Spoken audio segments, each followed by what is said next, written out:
everyone, my name is Amber, welcome back to my channel. This is my review of Crown of Feathers by Nicki Pau Preto. This is a YA fantasy book. I gave it 5 stars, just putting it out there right away, and so I thought I would review it because I'm trying to review all of the 5-star reads I have this year, just because it makes sense to want to talk about them and not just the books that I feel kind of mediocre about. As always, my review won't contain any spoilers. I will start with a very brief synopsis so I don't give too much away, and then we'll get into my thoughts and feelings about the book. So Crown of Feathers is about a girl called Veronica who lives with her sister Val. They are both orphaned, they're war orphans, so their parents died in the previous war, and they were raised by their grandmother, who has also now been taken from them. Val and Veronica are descended from phoenix riders, so they have been hunting for phoenix eggs to hatch so that they can bond with a phoenix and ride them and become the phoenix riders they always thought they should be. They find a couple of eggs and then only one hatches and it bonds with Veronica, so Val gets really jealous and Veronica starts to realise that her sister is not the best and is actually a bit of a bitch. Veronica makes her way over across the country and she wants to join up with the other Phoenix Riders, which are kind of like a band of rebels fighting against the Emperor's army, or preparing to fight against the Emperor's army. So Veronica wants to join them, but they only take boys, so she has to disguise herself as a boy in order to join their ranks. There she meets a boy called Tristan, who she ends up really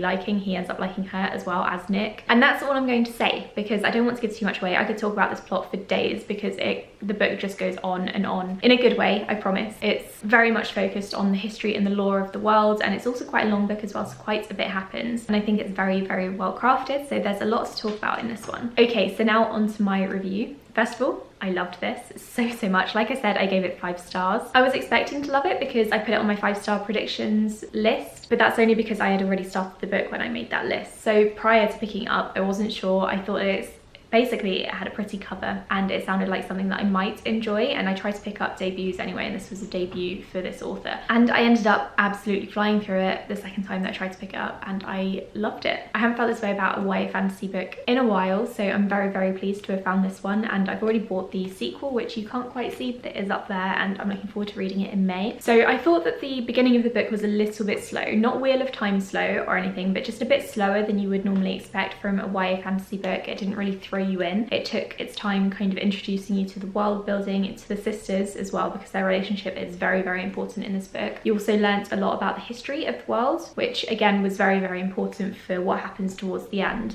and how it all comes to a head. I think readers who are used to the usual YA kickstarts, where in the first 20 pages you find out that the main character is the chosen one and they're about to go into an epic adventure, might find this book a little tricky to get into at first, but once you get past the first 100 pages or so, it all starts to come together and the main plot takes off. It's just those first 100 pages are really spent building up the world and the characters and introducing you to things that are definitely very important for later on in the book. To be honest, I think Veronica, the main character, was the least impressive part of this book, and that's not necessarily a bad thing. It's just I loved every single aspect of this book, but Veronica was like bottom of that list, if that makes sense. To be honest, I don't really feel like this was her book to shine. I feel like the author was spending a lot more time on the relationships between all of the characters and the world building and the history to really kind of amp things up for you so that you understand what the stakes are. It's not really her book to kind of save the world and really kick some asses. I feel like that's going to come about in the sequels instead. Don't get me wrong though, Veronica was absolutely lovely. I really enjoyed reading about her. I loved following her story and her struggles, particularly her relationship with Val, because it's a very complicated relationship. There's a lot of love there between the sisters, but Val is just an awful person. You find out quite early on at the start. She's really not very good, but Veronica still loves her because first of all, Veronica is a very forgiving person anyway, and she has a lot of love for her sister who has looked after her all those years, but at the same time she's not a complete pushover. She loves her sister, but she doesn't really want to forgive her for what she's done. I also felt really bad once I learned that Veronica wasn't going to be able to join the Phoenix Riders as herself, that she had to disguise herself as a boy in order to do it, and even after disguising herself as a boy she wasn't fully in those ranks either. So I spent a lot of time in this book feeling quite sorry for Veronica, and I really hope that she has a better time in the sequels, and I'm really excited to find out where her character goes, because like I said, this isn't really her book, so I'm hoping she's going to have a lot more kind of freedom to explore herself in the future books. And while I did think that Veronica's relationship with Val is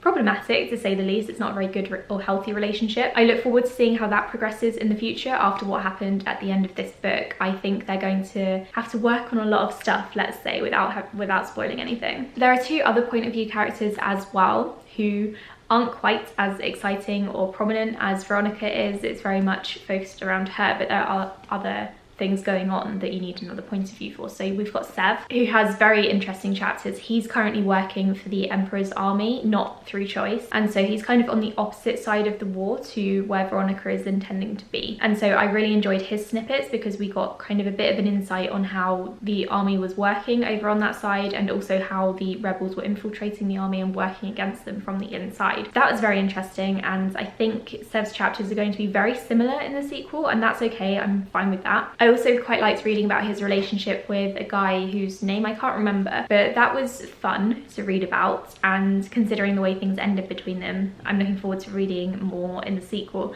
However, I didn't love their relationship, and I really hope that in the future Sev gets more chapters, and so I can really see the development between them rather than just kind of like an enemies to maybe a bit of a crush, which is what's going on by the end of this one. And then the other point of view is Tristan, who is Veronica's best friend slash love interest, and also the commander's son, so the commander of the Phoenix Riders' son. Tristan was probably the least interesting of the three for me, but I do think he's got potential in the future, and I don't know if he's going to have point of view chapters in the next book, but I kind of hope so because I'd like to get to know him a little bit more. I really liked him as a love interest. He was very accepting and just kind of lovely to Veronica, even when he thought that Veronica was Nick, a boy, and I just really liked their relationship and the way it was developing. So it was kind of like a slow burny sort of thing, but a little bit sped up because it's YA, and I feel like publishers and editors try to speed things up in YA so that the readers don't get bored. I would be fine with a very slow burn romance where they don't get together until the third book, I'm just saying. But yeah, I really enjoyed reading about their relationship. They were a lot of fun to read, and it was just really lovely. So overall, I'm just very pleased with how complex this book was for a YA fantasy, and it's completely kicked off my love for YA fantasy again. I did read some reviews. Some of them were quite negative, and I don't really understand why, but you know, you do you, or whatever. So I wasn't really expecting people to hate on it so much because I thought this was a really good book. Obviously I gave it 5 stars, and even though it was a little bit tropey, I did think that the writing style and the characters made up for it, and it made it stand out to me at least. So overall, I would recommend reading this book. I'm really looking forward to reading the sequel. If you have read this book, let me know your thoughts on it in the comments below. Even if you don't agree with me, I'm fine with having a discussion in the comments below. Thank you so much for watching this video, and I'll speak to you all in the next one. Bye!